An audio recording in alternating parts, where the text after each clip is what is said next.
শ্বাসকষ্টের রোগীদের জন্য রমজান মাসের একটি গুরুত্বপূর্ণ মাসআলা হলো যে রোজা রেখে ইনহেলার ব্যবহার করতে পারবে কিনা। এ প্রশ্নের উত্তর হলো রোজা রেখে ইনহেলার ব্যবহার করলে রোজা ভেঙে যায়। সেক্ষেত্রে ইনহেলার ব্যবহার করবে সাহরির শেষ সময় এবং ইফতারের সময়।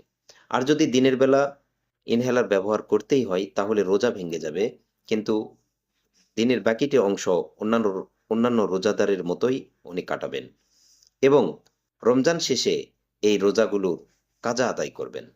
আর যদি সারা বছর এভাবে তার ওজরটা থেকেই থাকে তাহলে এই রোজাগুলোর ফিদিয়া আদায় করবেন। শ্বাসকষ্টের রোগীদের জন্য রমজান মাসের একটি গুরুত্বপূর্ণ মাসআলা হলো যে রোজা রেখে ইনহেলার ব্যবহার করতে পারবে কিনা। এ প্রশ্নের উত্তর হলো রোজা রেখে ইনহেলার ব্যবহার করলে রোজা ভেঙে যায়।